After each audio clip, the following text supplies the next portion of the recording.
Yaya Kinshasa makambo ezangaka te ba Congolais partout bazali yango balobaka soso pembe azangaka mboka te. Marie Ntumba, la fameuse pauvre jeune dame oyo azali koluka vi na ye akei bongo kosomba biloko na Chine kasi babundi nani abundisi ye mama mukolo oyo tozali komona wana epesi ngai pasi likambo nini oyo babundeli yaya tokobeta lisolo ya Marie Ntumba babundi mpona nini toyebi yango ye alobaki soki mutu alingaka ngai foto il faut obenda na pembeni otuna ye soka alingi photo mais yo pe Marie Ntumba oyebi ke soki osali aussi osali mwa kombo bakokanga yo ba photo na marque nyonso tout kasi il paraît mama oyo akangaki ye photo a publier yango na TikTok azalaki pena malamu to ba mutoki yango nde esali ke babunda ezali histoire ya solo to ya lukuta yango tokosola makambo ya Marie Ntumba awa na émission ya lelo. Opération Zéro Kuluna, papa mama yaya leki benda bana na yo matoi benda yaya no matoi benda leki na yo matoi soki bakangi mwana na yo azali kuluna yaya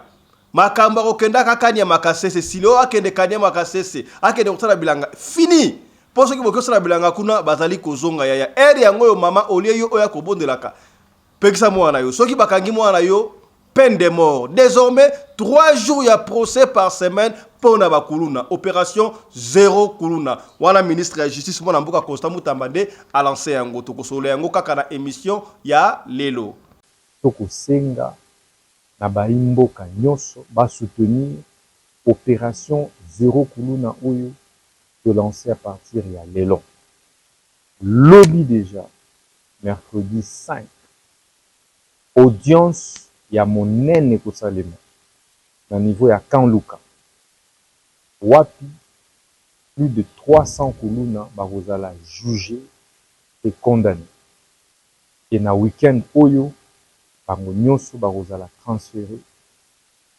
na prison ya haute sécurité na intérieur du pays. Alerte, alerte, alerte, Obeleli Yaya, franc-congolais envoie des disparitions, na est ya mboka na biso, côté ya Beni kuna mingi bali kolia Chili, ezakani Chili, mbonga ya ba Ugandais ke franc-congolais, na ndenge nini Yaya, epesi mbilinga franc-congolais, ezali suna valeur koto ate ko mbonga ba Ugandais, na ndenge nini, ba kondito fungola miso, note mabe kokota tokosola yango kaka na émission ya lelo. Tu peux encore en franc-congolais? Dans le territoire de Beni, les shillings ougandais se sont imposés à la place du franc sur le marché, surtout dans des zones frontalières telles que Watalinga, Kasindi et Lubiria. La proximité de l'Ouganda explique cette tendance. Plusieurs commerçants se ravitaillent en marchandises sur le territoire voisin et beaucoup d'Ougandais écoulent leurs marchandises au Congo. Mais le problème, c'est que cela accentue la dépréciation du franc congolais. Cela pose aussi des questions sur la souveraineté monétaire de la République démocratique du Congo. Tobengango église antichrist, to sopesa antichrist par rapport ya nini me balobi awa église antichrist et kotibongo na République démocratique du Congo côté ya est précisément na Goma yaya na ebité to kosuka ndenge nini tala nan to kozonga na émission lelo. Au total 163 personnes antichrist et anti-islam débaptisées pour revenir aux valeurs ancestrales. La cérémonie irrélative a eu lieu ce dimanche 21 juillet 2024 à la grande salle d'Ubuntu Panafrica, se trouvant dans le quartier Keshero, sur le boulevard Benezet Timulei, non loin de l'Université libre des pays de Grand Lac ULPG Le Goma, en commune de Goma, ville de Goma, chef-lieu de la province du Nord Kivu. Toti kalaka na makambu ya ba église ya tozali koloba wali koyoka te tinati comment se fait-il que bozo akabambongo na bino bokendaka kopesa batu o bobengi ba pasteur azalaki pauvre bozimbongo na yo bopesiye akomi riche lelo aotambola ba Tesla na ba mituka makasi yo zaka kandengo zalaki boko sosola te na esaki bino surtout bozala poto yaya bino boyoka te soki o moyo na église caméraman azaya ko filmer o beta mbata panza caméra na bazwaka ba image wana yaya ba kena ngona ba organisme na ba association bato la sabo tala ba africain oyo baza ba décraquer mental ndenge ba osala oyo baza ba décraquer mental baza ba liboma yango bo pesa biso mbongo poto soigner bango liboma yango tokuta na tala siko mutu aboy ndenga otuntuka boy soki ba pesa liboma e osala lokuta tokozongela yango kana émission ya lelo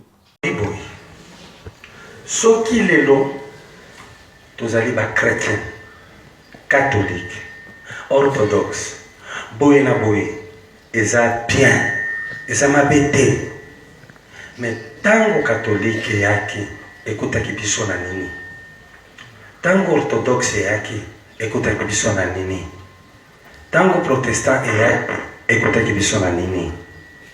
Tozalaki banyama, tozalaki bato. Nzambe ayebaki biso, ayebaki biso te. Lelo soki mboka ebebi parce que tozwi milimo ya libanda tokoti yango awa na kati ya mabele ya bato mwindo ya bakoko na biso oyo Nzambe alobela bango.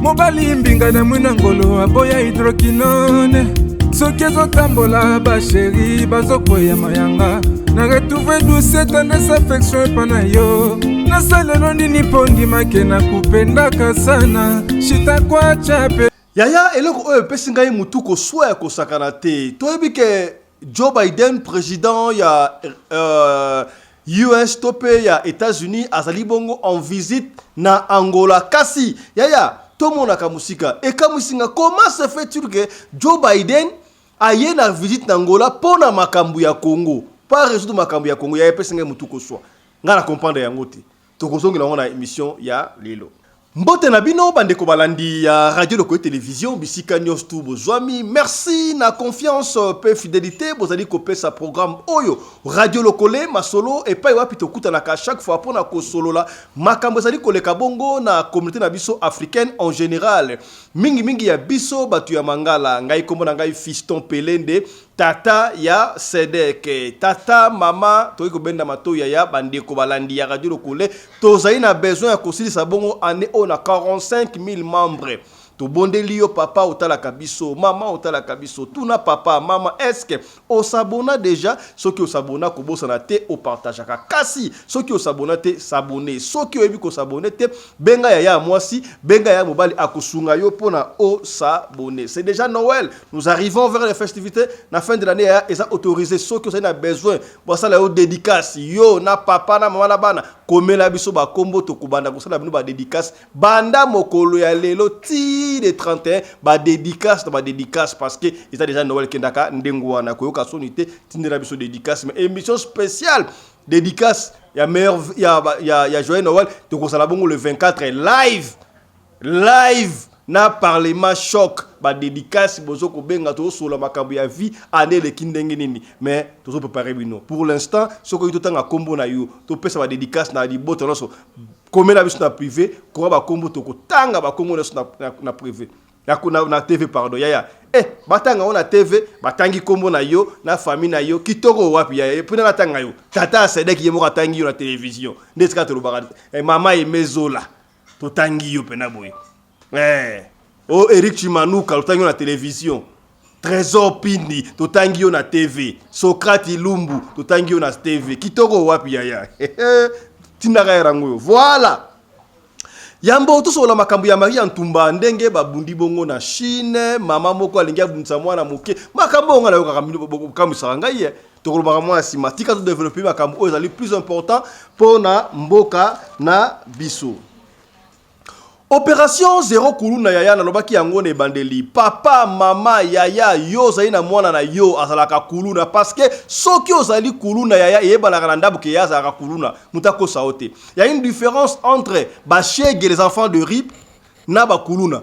Shege azalaka libanda.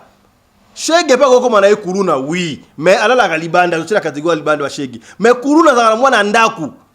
Tango mususu PR moi ke na pa université.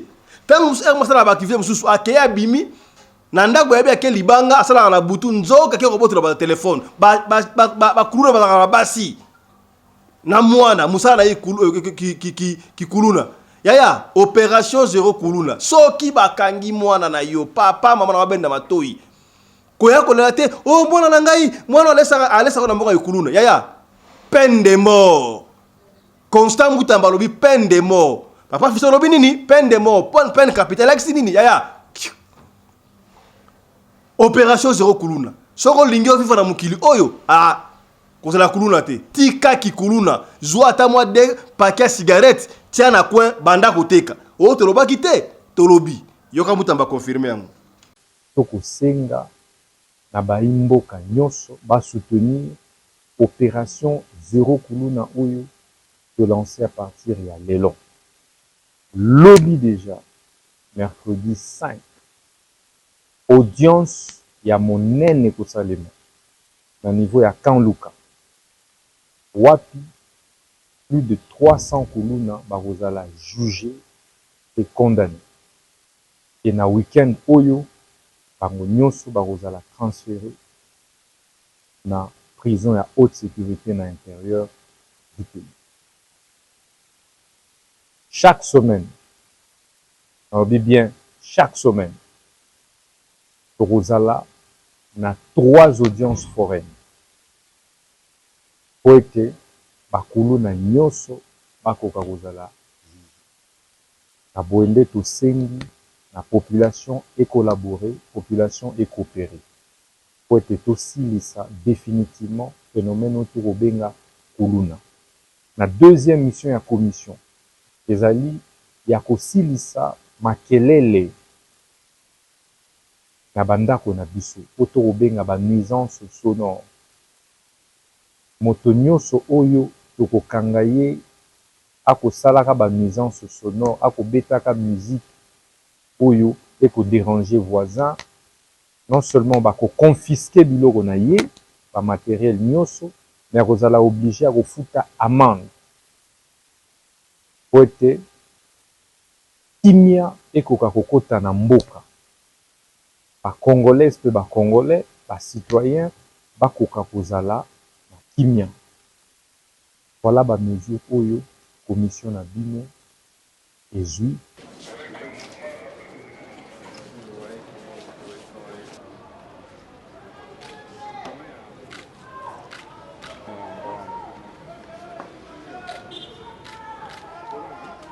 Yaya kaka la République démocratique du Congo, franc-congolais eza en voie de disparition côté à est na biso. Na Beni, ba koto wana sotu wana. Ezo za la remplacer na mbonga ba Uganda yaya. Kuna ba andiko somba biloko mingi ba commerçant na mbonga Uganda na territoire na biso pesinga isomo. Toyebi ke na ba pays frontalier mingi ba mbongo elia la kale na mais oyo komi ça de trop. C'est comme si ezani Chila ya ba Uganda e bandiko dominer ba kota Beni kuna. L'état Hôtel des Monnaies, bofungo na misu. To boyo mabe kota. O to lobaki te, to lobi. Ndeko a expliqué. Tu peux encore en franc congolais. Dans le territoire de Beni, les shillings ougandais se sont imposés à la place du franc sur le marché, surtout dans des zones frontalières telles que Watalinga, Kasindi et Lubiria. La proximité de l'Ouganda explique cette tendance. Plusieurs commerçants se ravitaillent en marchandises sur le territoire voisin et beaucoup d'Ougandais écoulent leurs marchandises au Congo. Mais le problème, c'est que cela accentue la dépréciation du franc congolais. Cela pose aussi des questions sur la souveraineté monétaire de la République démocratique du Congo. L'administrateur du territoire de Beni a récemment décidé d'interdire l'utilisation des shillings ougandais, provoquant ainsi un dilemme pour les habitants. Doivent-ils suivre cette directive ou continuer à utiliser les shillings ougandais pour satisfaire leurs besoins quotidiens? Donne-nous ton avis en commentaire. Yaya totika la kaka ba côté à est to kende sika boy na Goma et pa wapi église antichrist et koti bongo na Goma. Na ebite ba bengi église antichrist pona nini. Po ali komena masanga toni en tout cas na okota na ba détail wana te mais ndenge ba pesi biso information papa Fiston tana na Goma église antichrist pardon et koti landa. Au total, 163 personnes antichrist et anti-islam débaptisées pour revenir aux valeurs ancestrales. La cérémonie irrélative a eu lieu ce dimanche 21 juillet 2024 à la grande salle d'Ubuntu Panafrica, se trouvant dans le quartier Keshero, sur le boulevard Benezet Timulei, non loin de l'université libre des pays de Grand Lac ULPG Le Goma, en commune de Goma, ville de Goma, chef-lieu de la province du Nord Kivu, à l'est de la République démocratique du Congo. Sous la modération du grand pharaon Lubunga Luango, avec l'autorisation de la déesse Riziki Bafilemba, Monsieur Bafilemba, maître de la cérémonie, assisté par la déesse Nakai Makiza, après l'évocation des anciens, s'adressant aux ludistes assemblés, il a bel et bien indiqué que la débaptisation n'est autre que de tourner le dos à un homme appelé Jésus-Christ, l'islam de Mahomet et toutes les régions du monde seulement l'Afrique. Ni kukula kilabu. Make tutaita moya kwa moya. Unapita hapa mbele, unataja tate yako moya, ikapata umoya, c'est pas un problème. Ikakuwa bawili, ikakuwa bakumi, afadhali. Tuko na hii papier hapa, yenye imeandikiwa agizo la kutoa shahada ya kuwarudilia mababu zetu. Hii ya kwanza ni yangu mie. Hii ya pili ndio yenu. Mwone ni yenu. Ndio tutabarele hizi mapapie. Hapa page ya kwanza usiandike kitu. Mekupaje ya pili banasema hivi.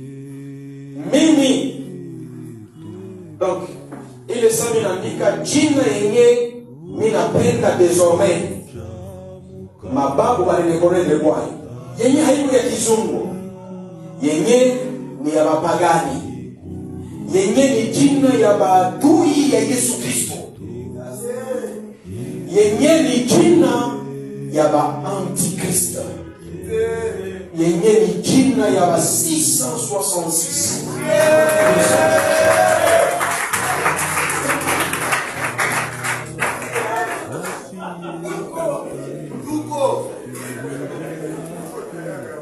Faites attention. Kama haukunywa pombe, puisque unafanya debate leo utaikunywa.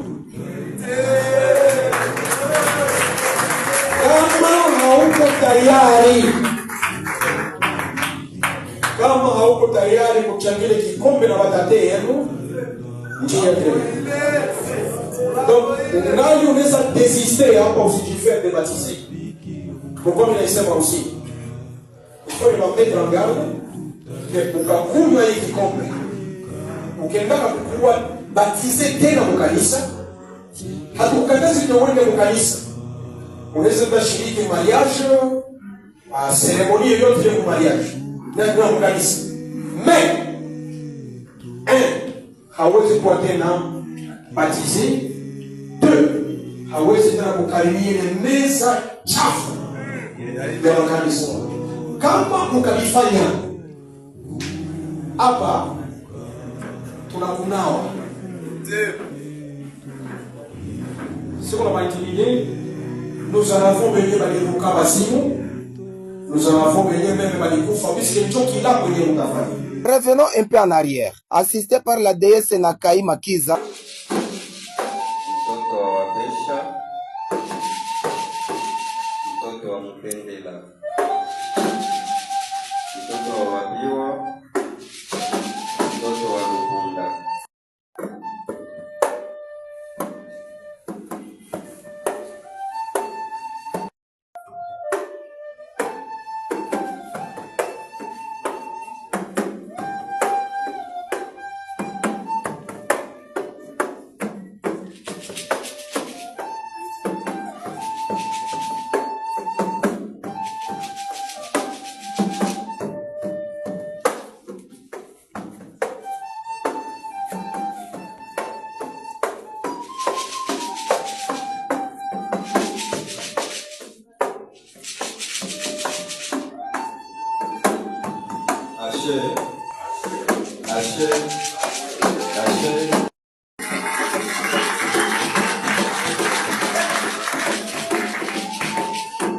Anouk Kiza Nakaima.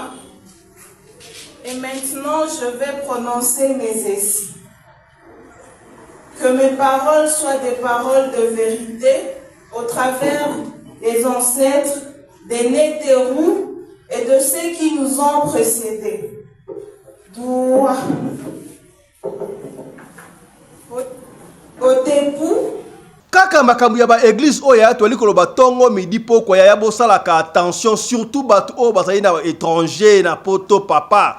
Ba église ebele bele mona ba pasteur ba ali konvoama ba enregistrer ba église comme étant ba association, ba assemblée de dieux. association. Alors ba pasteur balobaka nini? Ba fidèle au moment fidèle wana bango basalaka bato maboma. Basa ba décraquer, ba kima ba guerre en Afrique, ba kima ba stress, ba nzala, ceux qui ba komi awa air moko mpeve na bango ceux qui bango ba be liboma. Ya tala ba image ya boy. Ba ko bengo be liboma tenenge nini?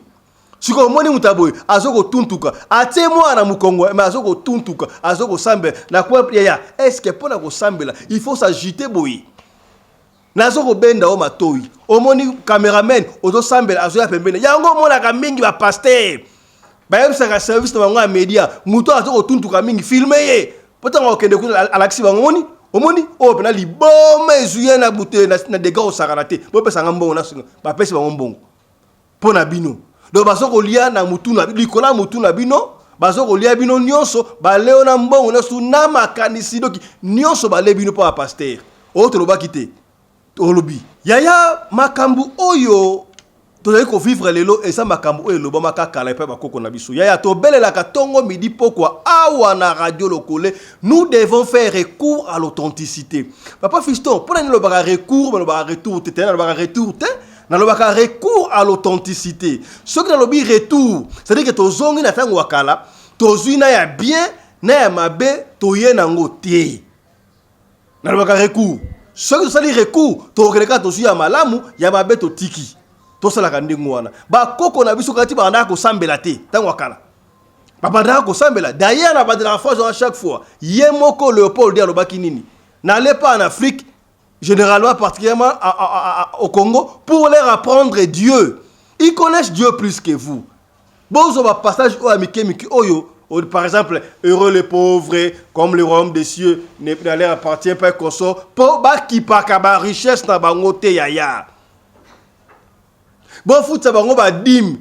Bon, fout ça ba contribution. Yango comme ma bonza. Yango na ba pasteur, ba ça ba héritier. Il y a colonisation. Bazo continue colonisation tilelo yaya. Bon pesa ka bongo mbongo na bino, ya comme riche.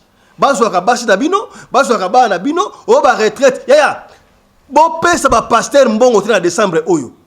Ba ko na bino no net mo na sina déjà on a 40 jours de prière yaya. 40 jours de prière. Loba ka 40 jours à mabunza. Donc 40 jours de prière voilà chaque jour mabunza. Pourquoi ça va millionnaire? Bozo ka raté. Ce qui passe à la coupe, c'est recours à l'authenticité. Na sepeli pour même basal lanzambe ba komi ko comprendre ba bandi ko loba yango. Landa attentivement ya yama kamsango alobi, vous allez comprendre quelque chose. Suivez. Ce qui est là, tous allez ba chrétien, catholique, orthodoxe, boye na boye, eza bien, eza mabete. Mais tango catholique yaki ekutaki biso na nini, tango orthodoxe yaki ekutaki biso na nini, tango protestant yaki ekutaki biso na nini. Tozalaki banyama tozalaki bato, nzambe ayebaki biso te.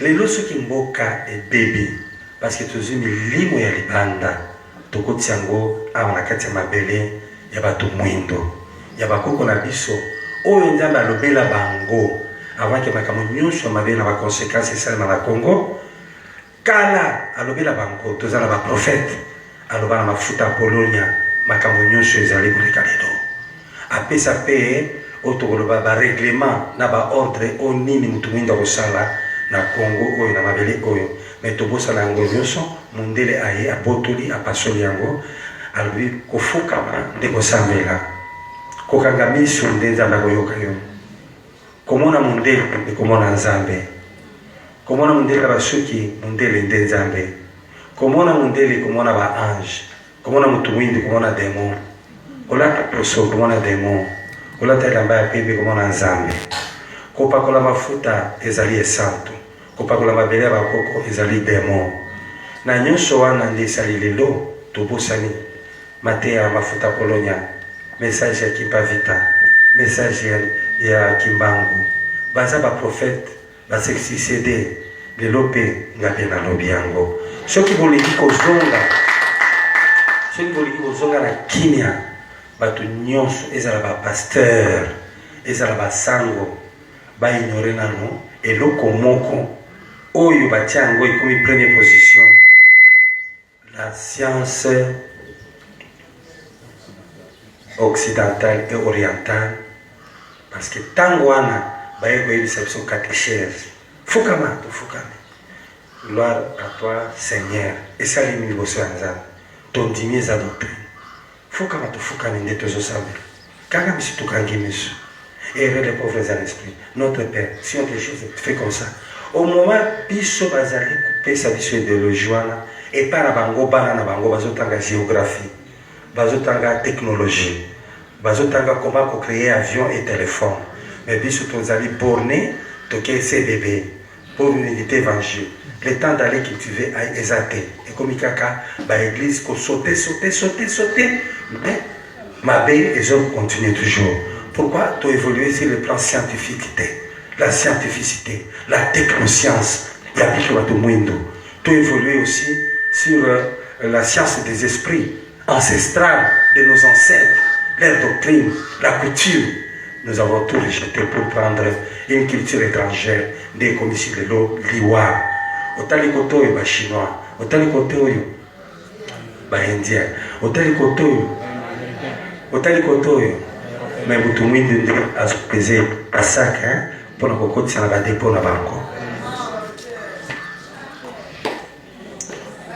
otali koto oyo mabele ezali na richesse ya makasi mais otali mutu mwindo nde sikoyo aza na nzela azobongisa basala nzela bato oyo baye kokuta mabele na biso ya koko richesse eza na kati bakomi likolo na biso parce que toboyi koyoka message ya kala ya bakoko na biso batikelaka biso bikila batikeli biso baprincipe po mabele na biso bayeba yango te soki tolingi tobika bino nyonso na baministre na donc bato nyonso bazotala mboka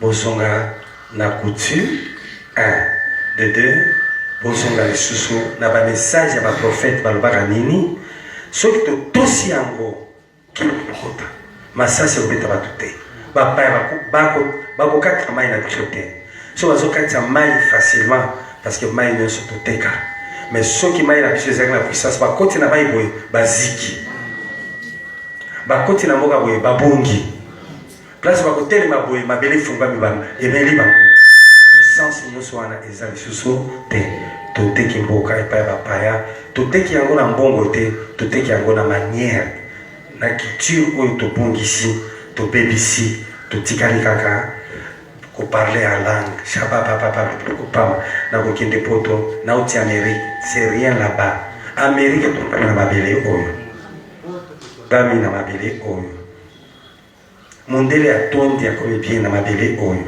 avion eleki likolo na mabele oyo téléphone aussi oyo nous enregistré ngai na mabele oyo mais osimbi chapele boye okofinga motu te jeune et prière 9 jours okende mosala te bilanga yango oyo mabele yango oyo batapa bazali bangombe bazali ale toteki yango mabele na biso toyinaki yango bamemeli biso baengrais totombi na biso mpo tozwa lisusu biloko ya kolia malamu te sikoyo lelo awa tolati baetole na bakalote toyei kosala nini awa mpona kohonore nani vierge marie abandaki nde na kongo awa abandaki nde na mabele oyo abandaki nde na mafuta apolonia tozonga au nom du Père et du Fils et du Saint-Esprit. Yaya tosola makambo ya musique na liko informer bino que ça na mois d'avril awa le 15 non le spa le 16 to le 15 Ranson de la forêt tout le baki yango déjà fait son retour na espace Schengen et ko banda bongo na arena Grand Paris ba fan nyonso tu ya maison mère oh to lingaka Ranson yaya to kuta na kuna na arena Grand Paris ngai moko tata Sedek na kozala wana na concert ya Ranson na arena Grand Paris na avril olingo kuta la biso ya tukende kuna eza culture mboka na biso tokoko bwaka yango te bandeko tout balingaka Ranson to kuta la kuna na arena Grand Paris te Est-ce que Weranson aza formateur, toi aza formateur te. Nana ndimaka ba former ngai ba musicien. Ba musicien surtout à maison mère, ba ndimi que de la forêt azali formateur. Et mo yobo ya nini? Vieux vangantama. Vous comprenez? Et que ndengo wana maison mère de abisso. Tala. Wera un formateur, Wera un homme de charisme, leader. Comment je définis Wera? Sur le plan musicalement, Aza vraiment formateur. Sur le plan musicalement, Aza formateur. Et mais viens t'attendre dans cela. Est-ce que vous avez un combo sur base d'un événement ou sur base de quelque chose aux Osala? Wera son Azali formateur. Azala formateur à format ferré. À format ferré. Donc là, quand il m'a dit faire un angle. Yem ta format ngai. Au cas la maison mère. Wera son Azala formateur ou pas? Ça je m'appelle. Wera son ta formé. On a été formé. Franchement, on a été formé. Nous, on a été formés. Ils nous ont formés. Grâce à les rois de la forêt. Bien sûr. Non, on a quelque chose, je me réponds. On a été formés, nous. Et c'est encore le bani na confirme le midi na tembe azana repona. Tembe te ba confirme abu ya ngorbi ali. Là on va parler là. Que nous on a été formés. Grâce à Weranson. Grâce à Weranson. Basta. Et toi qui formateur. Formateur ouais. Au fil le midi a eu un formateur. Weranson. Formateur, on a la qualité d'un bino, ce formateur a conformé. Oui, Weranson est la zone de l'hôtel d'Amico. Il faut la bien, faut tellement bien rasé. Formateur. Et on peut essayer de le jouer Yemba. Et Simba. Là, il le fait sur le feu. Moi, Wera grand formateur. Viens bas la bisotaraka, son ambéni. Mais Wera un grand formateur. Le roi de la forêt, il est si comme Taroya Kuzwanga.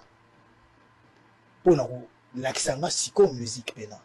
Avant 3-4 mois à l'accent banzembo travail na colis sa musique.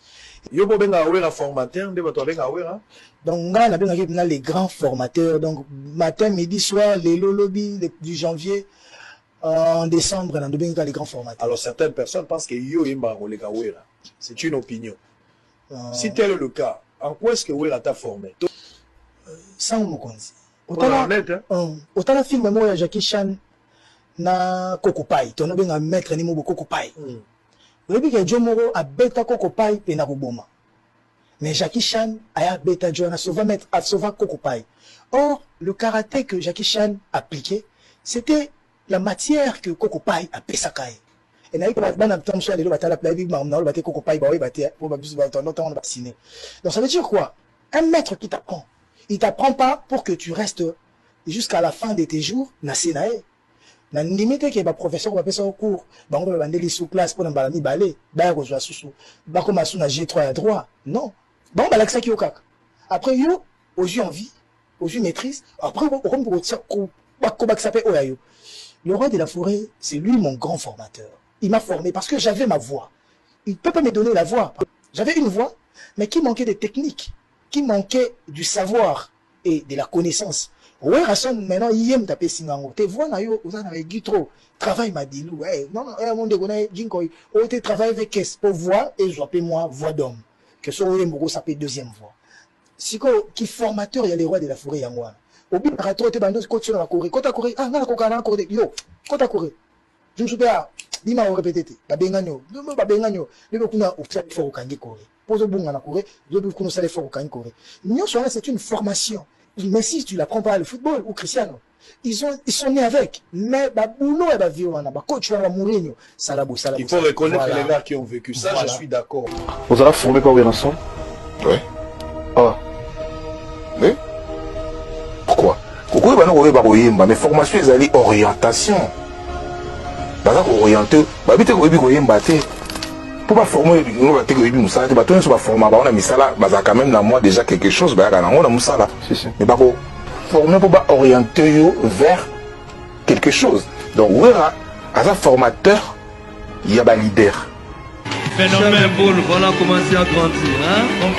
Mon père. Nous sommes dans une formation spontanée et formation accélérée et dans formation formation de base. Mais ça n'a pas dans talaga public. Au monde so zo bois kakri. Là n'a bien. Saute le zo bois hein? Non le banaout. talanga nelongi otalanga yo omeli bangi omeli agene omoni sozo bwaka cri talaka public soko moni public elembi automatiquement changer kaka na musique tokoloba boye yaya air moko il faut reconnaître ba bienfait ya batu na sepeli yango boni awa tobetaka musique pena mingi te mais tolobaka makambo oyo ezali essentiel na landi interview ya artiste musicien Manda chante toyebi ke Manda chante azalaka pena flatteur te mais alobi likambo moko ezali vrai que lelo il faut féliciter makambo oyo artiste musicien Fally Ipupa DiCaprio Aigle azali kosala amemi batu na poto na Congo to mesala ko silisa batu o artiste asila raté batu basala ba œuvre basala makambo ebele amemi bango na poto ya apesi exemple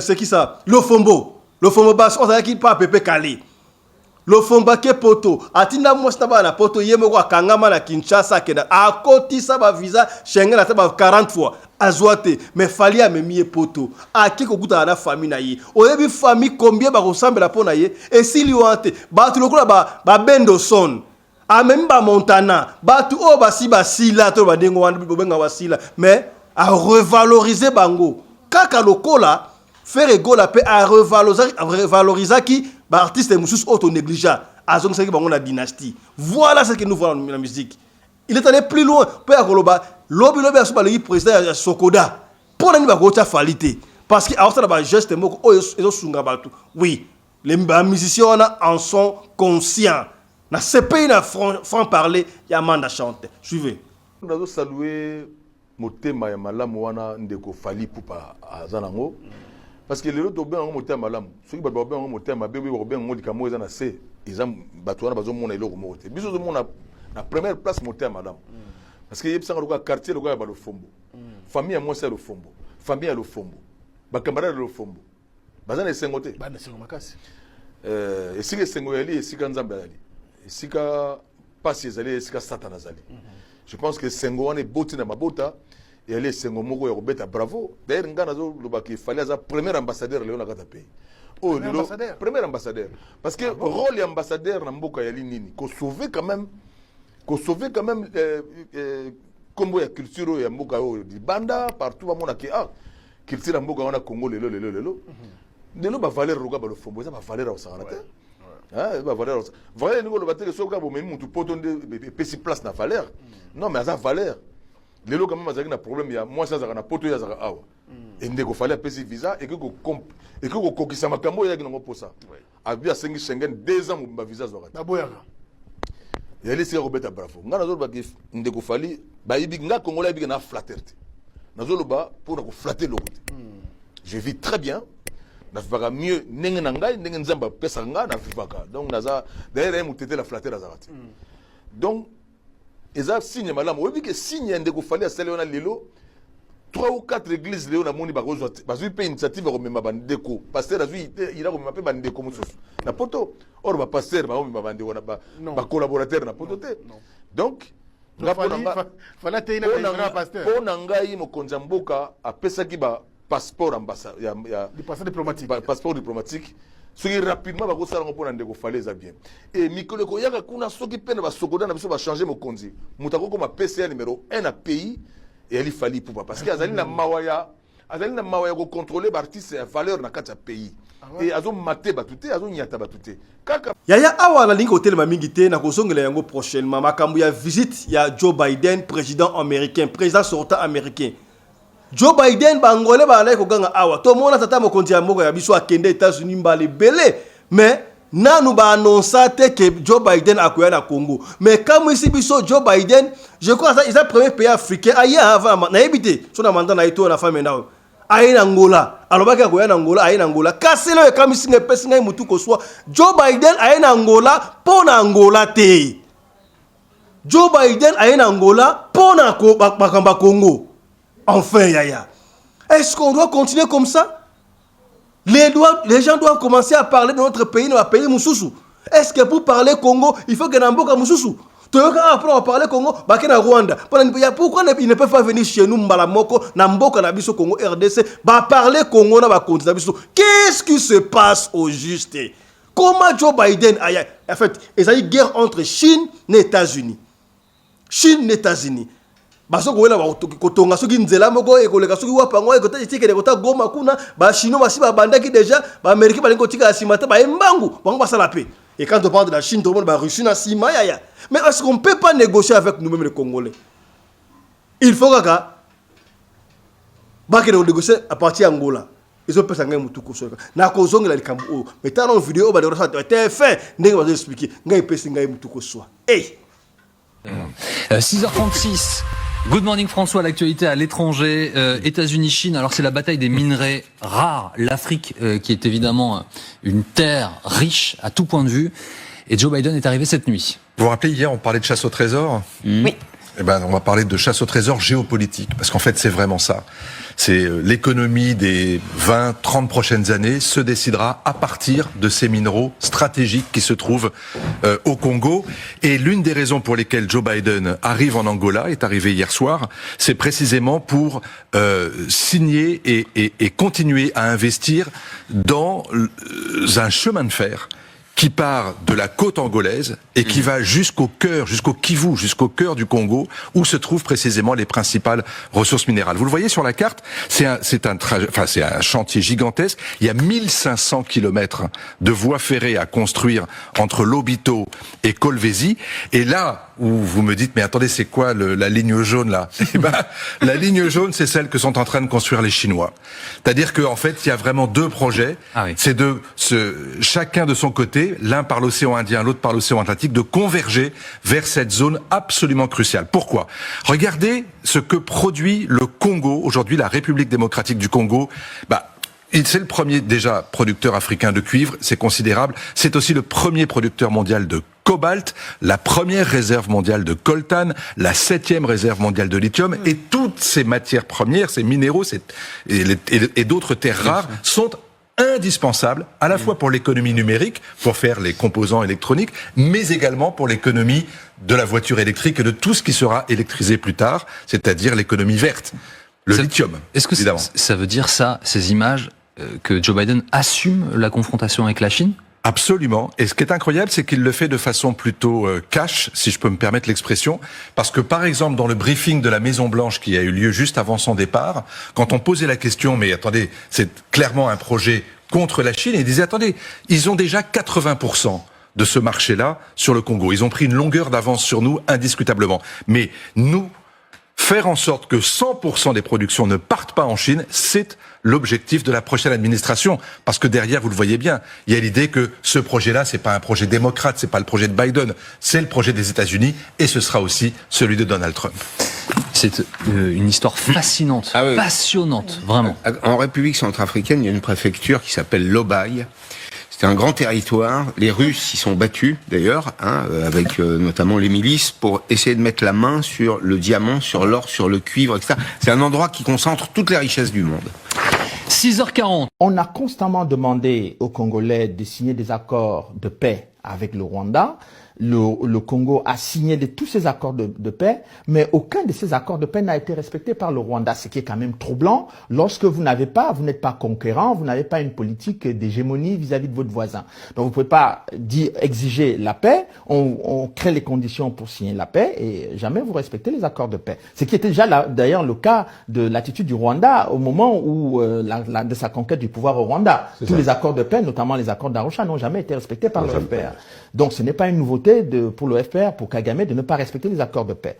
Donc là, on se rend compte que les hauts niveaux, en tout cas des intellectuels et aussi de la classe politique, il y a des gens qui ont pris conscience qu'ils ne peuvent pas compter ni sur la France, ni sur l'Europe, ni en tout cas sur l'Occident.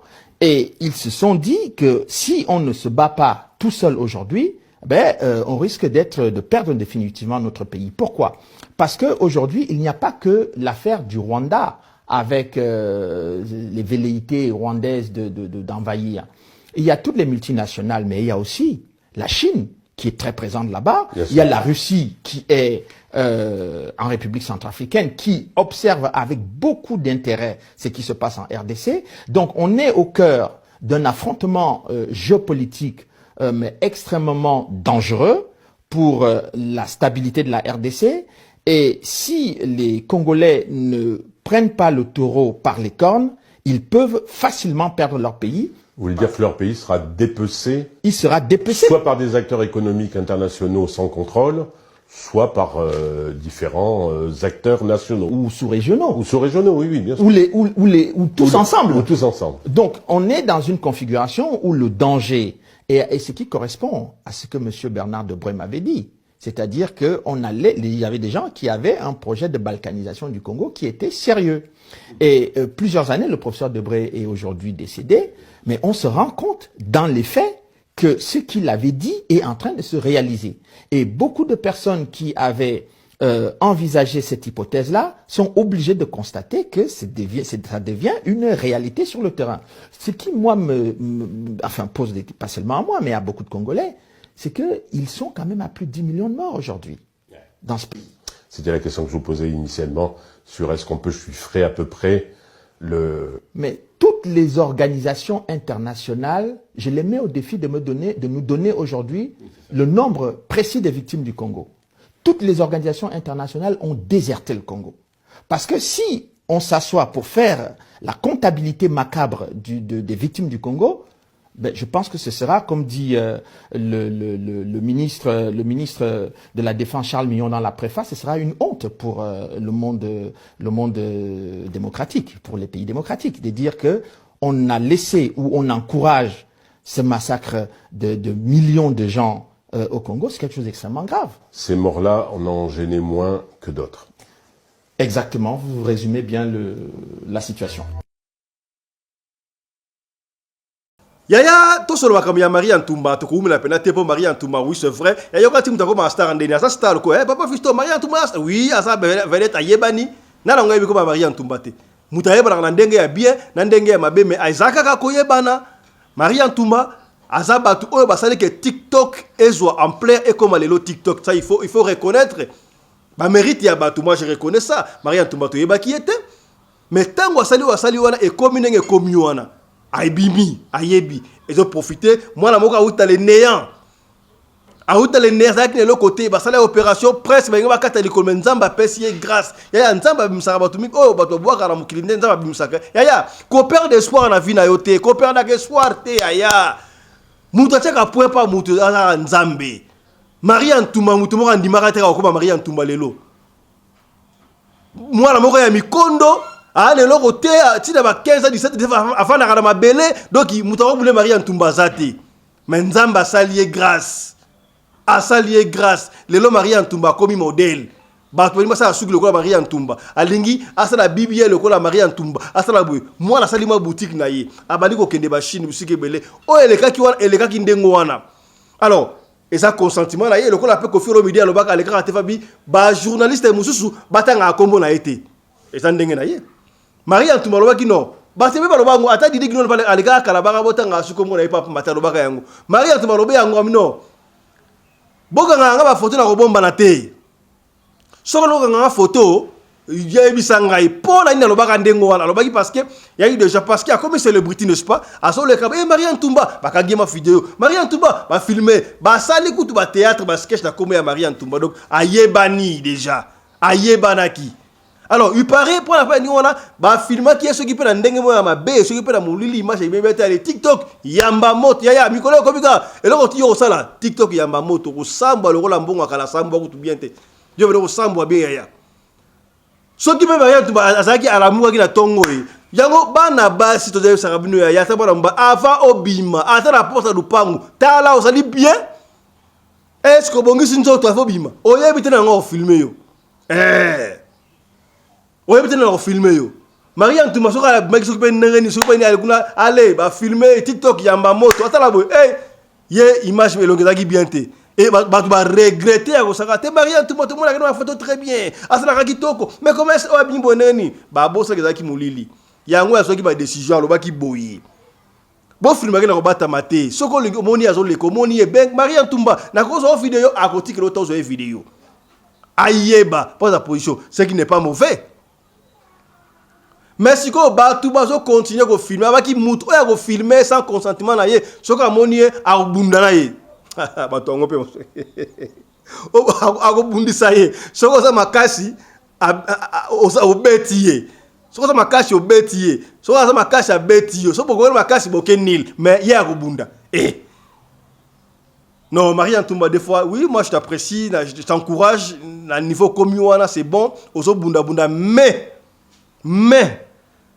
ce qui aussi au yebani, au comme figure emblématique, au koye bate moudo kango photo wapi, zalaka préparé.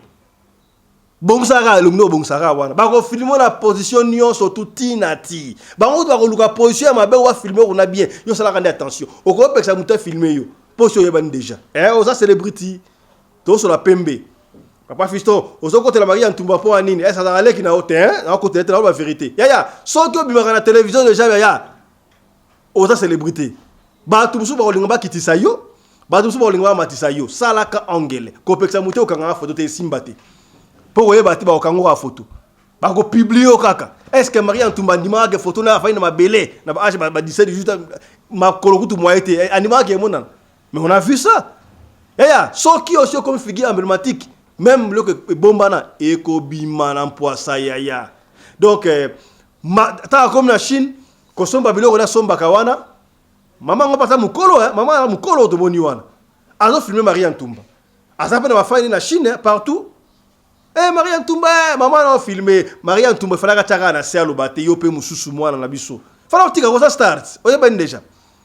Ya moi maman on filmer ça consentement na ye ayo maman filmer nga po ani maman na filmer on te po ani on fait ko filmer nga allez maman na biya nga fana beto kaka yende woni bitumba wana po na maman na filmer Marie-Antoumba est-ce que Marie-Antoumba na filmer ataki na position ya bien to position ya mabe tala kuntseki tala kumamba. Je crois que na niveau aussi comme na niveau mususu ko lingaraté au jira makambo yomoko déjà oui au la boutique na yo j'apprécie merci mais ce que comme des figures emblématiques makambo qui pa ngoté parce qu'il y a certaines personnes yaya na niveau oyoza bango ba niveau anaté ba ko linga ba dénigrer yo il y a certaines personnes a ko linga bo swana kaka tant pour ça l'échange de paroles bo swana yo pour na yo ça soni mais pour na succès Aswana ki na Marie-Antoumba. Aswana ki na Fiston Pelende. Omonite, aswani si Fiston aswani. Omonite, Fiston Bundi. Est-ce que komi? Okomi hein. Donc il faut pas discipline moko bo so komi niveau mo il faut pas discipline. O to ba kité tolobi. Voilà. Tala moi le ko muketo bomba ki na tongo lelo yango pona bino. Allez, déjà c'est merveille, joyeux, heureuse, joyeux Noël, Merry Christmas, tout que l'on a négocié tinati. Soko lingba tango na kombo, comme la SMS to kotanga kombo na yo, na ya mwana na yo na ya mobile toko lembate, et ça des mois oya ba festivité pas pour ba dédicacer. Et ça ragito quoi soko, tata pelende soko a cité na kombo na télévision. Le roi Théo Chilamwinda. Théo Chilamwinda, leader. Namada City. Bo cité au Sikondengouane. Au trésor Massa Loboko à Durban. Ba cité na TV. Didier Chenga Bokulaka et Kofo. Autorité Borala Bamongo Nyostu à monde entier. Ngana Baxaka et charge ya Djobour. Ba cité na télévision. Oh non, commandant Congo Anderson de Djobour, mon ami personnel, la voix digitale, les porte-parole et la communauté congolaise d'Afrique australe, Mobimba, bataille dans la télévision, qui toko wap. Voilà. Allez. Merci de nous avoir suivis, mesdames, messieurs. Merci au moment du décor échangé parce que c'est déjà Noël. Tokenango boy tinati. Yom total la biso yaya soki. Vous allez sur la go pesa biso, benga biso yaya, o pesa biso li solo na yo. Soki. Olingi, totanga kombo, tokotanga kombo. Soki po boy, totanga kombo te, tokotanga kombo te, biso fonctionne ka ndengo wana. Allez, d'ici là, portez-vous bien. Santé de fer à tous. Hein. Chap chap. Et tchara.